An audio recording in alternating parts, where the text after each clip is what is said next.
Hey YouTube boxing fans, I'm back again with a new video on the assessment of Danny Garcia's performance against Lamont Peterson.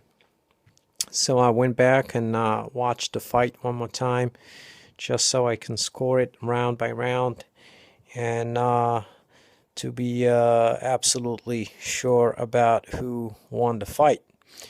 So my take on it is we had three fighters in there. Yes, three fighters. We had the flat-footed, one-dimensional Danny Garcia against Lamont Peterson, version 1L from around 1 to 6, and Lamont Peterson, version 2.0 from around 7 to 12. So the Lamont Peterson version 1L from 1 to 6 is totally different fighter in around 7 to 12. With that said, Danny Garcia showed me nothing. Looked absolutely like his previous fights, with the exception of the fight he had against Mathisi. That's the only good fight he had, and everything else, he is the same fighter. He's a one-dimensional fighter, cannot cut off the ring. He was too slow. He plants his feet, cannot move around the ring, no lateral movement, no faking the jab. He's predictable, and he's easy to beat. I mean, yesterday's performance was the blueprint of what's coming up ahead for him. I mean, Peterson laid out the blueprint, and from now on, Danny Garcia is in trouble, guys.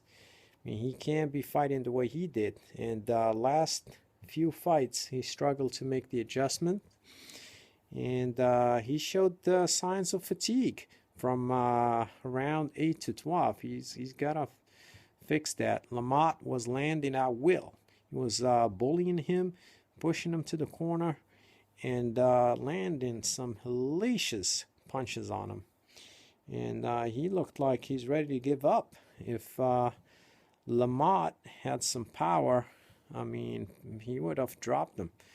But the bottom line is, Lamont Peterson's stock went up, and Danny Garcia's stock went down, regardless of who won the fight. The fight, I scored it a draw. It was very close, guys. I mean, if Lamont was declared a winner, it wouldn't have, it would have been okay. If again, the fact that Garcia won by a couple of points is not an issue. It was very close. Lamont gave up too many rounds in the beginning, and he didn't show up till round 7 and up.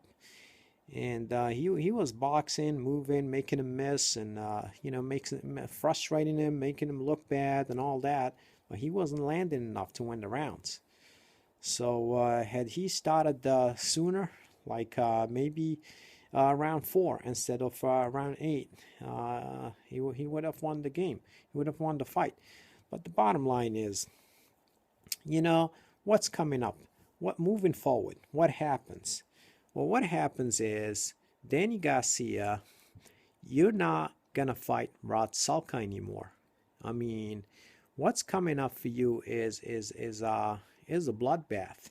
What's coming up is the Maidanas, the Keith Thurmans, and the Kell Brooks. If you want to be making a mil plus a fight, you're gonna have to fight some of these guys.